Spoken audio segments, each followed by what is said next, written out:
ரொம்ப காலமாகவே நம்ம வீடியோ போடல. இருந்தாலும் சரி, இப்போ தமிழ்நாடுல போயிட்டுருக்கக்கூடிய விஷயத்தை பற்றி ஒரு வீடியோ போட்டால் தான் என்ன? ஏன்னா எல்லாருக்கும் பிடிச்ச நடிகருமாக இருந்த விஜய் வந்து இப்போ முதலமைச்சராக ஆயிருக்காரு. இவரை ஒரு மாற்று கட்சியாக வந்து கொண்டு வந்திருக்கோம். நம்ம மக்கள் எல்லாருமே சேர்ந்து கொண்டு வந்திருக்கோன்னு சொல்லலாம்.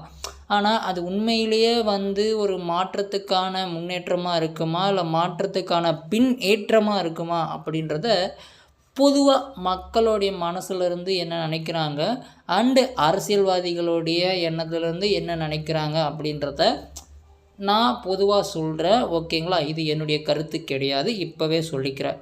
எல்லாருமே இந்த நம்ம சேனலில் இருக்கவங்க நிறைய பேர் விஜய்க்கு ஆதரவாகவே இருப்பீங்க. நம்ம விஜய் அண்ணாவுக்கு ஆதரவாகவே இருப்பீங்க. நிறைய பேர் மற்றவங்களுக்கு ஆதரவாக இருக்கலாம். ஏடிஎம்கே இருக்கலாம், டிஎம்கேவாக இருக்கலாம், டிவிகேவாக இருக்கலாம், என்டிகேவாக இருக்கலாம், மற்ற கட்சியில் இருக்கவங்களும் இருக்கலாம். இது எதுக்காக நான் சொல்கிறேன்னா, மோஸ்ட்லி நிறைய பேர் வந்து நமக்கு இதில் சின்ன பசங்க தான். ஓட்டு கூட இருக்கா இல்லையான்னு தெரியல. ஆனால் அவங்களுக்கு ஒரு விழிப்புணர்வுக்காக மட்டும்தான் இந்த வீடியோவை வந்து நான் இப்போ ரெக்கார்ட் பண்ணுறேன்னு சொல்லிக்கிறேன். இப்போ வந்து நம்ம விஜய் அண்ணா வந்திருக்காரு. எல்லோரும் வந்து இதுக்கு முன்னே இருந்த ஆட்சி வந்து ரொம்பவும் நல்லாவே இல்லை. ஓப்பனாக சொல்ல போனால் வடிகட்டின முட்டாள்களுடைய ஆட்சி தான் இருந்துச்சு அப்படின்னு சொல்கிறத விட சீர்கெட்டு போச்சு அப்படின்னு சொல்லலாம் சமுதாயம். அதனால் ஒரு மாற்றத்துக்கு எது தேவையோ அப்படின்னு சொல்லி மக்கள் வந்து கொண்டு வந்ததாக எல்லாரும் மக்கள் நினச்சிக்கிட்டு இருக்கோம். ஓகேவா? இது ஆனால் உண்மையிலேயே மக்கள் கொண்டு வந்ததா கொண்டு வரலையான்னு சொல்லிட்டு நம்ம தான் யோசிக்கணும் ஒவ்வொருத்தரும். அப்படி வந்து நம்மளை கட்டமைச்சு வச்சுருக்காங்க. இருந்தாலும் அதெல்லாம் விட்டுருவோம். இப்போது முதலமைச்சர் அதிகப்படியான தொகுதி 108 தொகுதியை விஜய் வந்து ஜெயிச்சிட்டாரு. ஜெயிச்சதுக்கப்புறமும் 118 வேணும், இன்னும் 10 சீட்டு கம்மியாக இருக்குது. ஆனால் 5 சீட்டு இப்போ காங்கிரஸ் வந்துட்டாங்க. இன்னும் 5 சீட்டு தேவை. 5 சீட்டை வந்து பேசிக்கிட்டு இருக்காங்க. எங்கெங்கே பேசிகிட்டு இருக்காங்கன்றது ஊடகங்கள்லாம் நிறையவே போய்கிட்டுருக்கு. ஆனால் உண்மையிலேயே அதை பேசி முடித்து விஜய் தான் சீட்டில் உக்காருவார். அது உண்மையிலேயே தெரிஞ்ச ஒரு ப்ரீ பிளான்டு விஷயந்தான் தமிழ்நாட்டில். இதை ஏன் சொல்ல வரேன் அப்படின்னா, உண்மையிலேயே விஜய் வந்து திரும்பவும் வந்து முதலமைச்சர் ஆகாமல் ரீஎலெக்ஷன் எல்லாம் கொண்டு போகிறதுக்காக அவர் அங்கே வந்து கொண்டு வந்து உக்கார வைக்கல. இதனால் கண்டிப்பாக விஜய் வந்து உக்காருவார். ஆனால் இந்த 5 வருஷத்தில் அவர் முதலமைச்சர் ஆனதுக்கப்புறம் அவர் இப்படி இருந்தால் எப்படி இருக்கும், எப்படி இல்லைனா எப்படி இருக்குன்றதை தான் ஒரு சின்ன ஒரு நான் ஒரு இதுக்காக போடுறேன்னு வச்சுக்கிங்க. சும்மா எனக்கு தோணுச்சு, சொன்னாங்க, போட்டால் உன்னுடைய கருத்தை சொல்லுப்பா அப்படின்னு சொன்னாங்க. அதனால தான் சொல்கிறேன். அவர் என்ன தான் ப்ரீ பிளான்னு பண்ணி முதலமைச்சராக ஆக்கியிருந்தாலையும் மக்கள் வந்து ஆக்கியிருந்தாலையும் நல்லா புரிஞ்சுக்கணும். நான் ஒவ்வொரு வார்த்தையும் வந்து தெளிவாக சொல்ல மாட்டேன். இதை கொஞ்சம் புரிஞ்சுக்கிங்க. சின்ன பசங்களாக இருந்தாலும் சரி, பெரியவங்களாக இருந்தாலும் யாராக இருந்தாலும் சரி, மோஸ்ட்லி சின்ன பசங்க பெரியவங்களுடைய மொபைலில் தான் நம்மளுடைய சேனலை வந்து சப்ஸ்கிரைப் பண்ணி வச்சுருப்பீங்க. அது மட்டும் இல்லாமல் விஜய் வந்து இப்போ முதலமைச்சர் ஆயிட்டார். ஆனதுக்கப்புறமா அவருடைய மனசாட்சிக்கு படி அவர் புத்தி சித்தம் அது சொன்னபடி கேட்டு நடந்தார் அப்படின்னா தமிழ்நாட்டுக்கு உண்மையிலேயே ஒரு பொற்காலமாக அமையும் அப்படின்னு நான் சொல்லலை, மக்கள் நினைக்கிறாங்க. ஓகேவா? உண்மையிலே நான் வந்து பொற்காலமாக அமையும் அப்படின்றத நான் சொல்ல விரும்பலை, மக்கள் நினைக்கிறாங்க. அதே போல் எல்லாருமே நினைக்கிறோன்னு வச்சுக்கேன். எல்லாருமே அப்படி தான், எப்பாடியோ ஆட்சிக்கு வந்துட்டார், எப்படியோ நல்லது நடந்தால் சரி அப்படின்னு தான் எல்லா மக்களும் நினைப்பாங்க. நல்லது நடக்கக்கூடாது அப்படின்னு சொல்லிட்டு யாரும் நினைக்க மாட்டாங்க. ஆனால் ஒருவேளை இப்போ அவர் கூட்டணியில் இருக்கக்கூடிய இல்லைனா அவர் கட்சியிலே இருக்கக்கூடிய 4 பேர் 4 விதமாக சொல்லுவாங்க.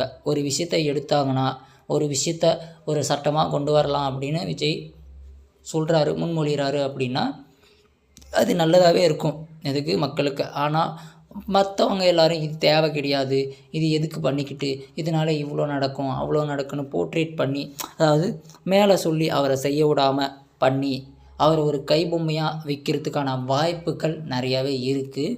அது விற்கிறதுக்கு வாய்ப்புகள் கம்மியாக தான் இருக்குன்னு கூட வச்சுக்கலாம். ஏன்னா அவர் ஏற்கனவே எப்படின்னு சொல்லிட்டு சினிமாவில் நடிச்சுக்கிட்டு தான் இருக்கார். நடிச்சிட்டு இருந்த வச்சு அவருக்கு எல்லாமே நல்லாவே தெரியும். இப்படியெல்லாம் இப்படி பண்ணுவாங்க, அப்படியெல்லாம் இப்படி பண்ணுவாங்க அப்படின்றது எல்லாமே அவருக்கு தெரிஞ்சு தான் இப்போ அரசியலில் வந்திருக்காரு.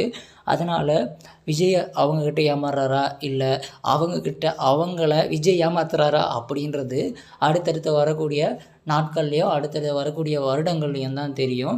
இதனால் இது ஒரு சின்ன முன்னெச்சரிக்கையாகவே வச்சுக்கலாம், இல்லைன்னா ஒரு முன் பாதுகாப்புன்னு கூட வச்சுக்கலாம். ஓகேங்களா? இப்போ விஜய் வந்துட்டார், சரியாக நடக்கலை அப்படின்னா ஆட்சி மாற்றத்தை கொண்டு வரணும். ஆனால் கொண்டு வர்றதுக்கு வாய்ப்பு இல்லைன்னு தான் நினைக்கிறேன். மற்ற ஆட்சிகளோட விஜயோடைய ஆட்சி ரொம்பவே நல்லா இருக்குன்னு தான் நம்புகிறேன். அதே போல் இது ஒரு விழிப்புணர்வு தான். அவர் எப்படி இருந்தாலையும் பரவாயில்ல, மக்கள் கரெக்டாக இன்னும் தெளிவடையணும். இன்னமும் அரசியல்வாதிகளையே நம்பிக்கிட்டு இன்னொருத்தர் நம்ம வாழ்க்கையை காப்பாற்றுவாங்க, இன்னொருத்தர் நமக்கு அமௌண்ட்டு கொடுத்துருவாங்க, நமக்கு உதவுவாங்கன்னு அப்படின்னு நினைக்காதீங்க. அவங்கவங்க வாழ்க்கை அவங்கவங்க சாப்பிடணும் அப்படின்னா அவங்கவங்க சம்பாரித்து அவங்கவங்க காசு கொடுத்து வாங்கி சாப்பிட்டா தான் உண்டு, இல்லைனா அவங்கவங்க சம்பாரித்து சோறாக்கி சாப்பிட்டா தான் உண்டு. இதை மட்டும் நல்லா ஞாபகம் வச்சுக்கோங்க. அவங்க இவ்வளோ பண்ணுறாங்க, அரசியல்வாதிங்க இவங்க இவ்வளோ பண்ணுவாங்க அப்படின்றத என்றைக்குமே மண்டையில் ஏற்றிக்காதீங்க. ஏன்னா நான் இதை எதுக்கு சொல்கிறேன்னா, பெரியவங்க எப்படின்னா போட்டும் நம்ம இருக்கக்கூடிய மற்ற ஜென்ரேஷனாவது அரசியல் எப்படி இருந்தாலும் சரி, மற்றவங்க எப்படி இருந்தாலும் சரி, தன் கையே தனக்குதவி அப்படின்னு இருங்க. அப்போ தான் உங்களுடைய வாழ்க்கையை நீங்கள் பார்க்க முடியும், இந்த புற உலகத்தில் வாழ்க்கையை ஓட்டவும் முடியும். ஓகேவா? புற உலகத்தில் வாழ்க்கையை ஓட்டணும் அப்படின்னு சொல்லிட்டு, காசு சம்பாதிக்கணும்னு சொல்லிட்டு தீய வழியிலையும் போகாதீங்க. நல்வழியில் ஒரு ரூபா கிடைச்சாலையும் அதை சிக்கனமாக பயன்படுத்தி வாழ்கிறதுக்கான வழியை மட்டும் பாருங்கள். இதுதான் நான் சொல்லிக்கிறேன். உங்களுடைய கருத்து என்னவாக இருந்தாலையும் கமெண்ட் பாக்ஸில் கமெண்ட் பண்ணலாம். விஜய் முதலமைச்சர் ஆவது இந்த 5 வருட காலத்துக்கு தமிழ்நாட்டுக்கு பொற்காலமா இல்லை பொற்காலத்தை விட பிற்காலமா அப்படின்றதுக்கான என்னுடைய கேள்வி இல்லை, மற்றவங்களுடைய எல்லா மக்களுடைய கேள்விக்கும் நீங்கள் எப்படி பதில் சொல்கிறீங்க அப்படின்றத பார்ப்போம். பிடிச்சிருந்தா லைக்கும் பண்ணாதீங்க, ஷேரும் பண்ணாதீங்க, எதுவும் பண்ணாதீங்க. உங்களுடைய கருத்தை மட்டும் கமெண்ட் பாக்ஸில் கமெண்ட் பண்ணிவிட்டு, அதே போல் உங்களுக்கு வேணும் அப்படின்னா நம்ம சேனலை சப்ஸ்கிரைப் பண்ணிக்கங்க, லைக் போட்டுட்டு ஷேர் பண்ணுங்கள். உங்களுக்கு வேணும் விருப்பம்னா. ஆனால் கண்டிப்பாக வேணுமோ வேணாமோ உங்களுடைய கருத்தை கமெண்ட் பாக்ஸில் கமெண்ட்டாக போட்டுட்டு போங்க. அப்போ தான் உங்களுக்கு எவ்வளோ அரசியல் புரிதல் இருக்குது, அரசியல் புரிதல் உலக புரிதல் இருக்குதுன்னு தெரியும். நன்றி, வணக்கம்.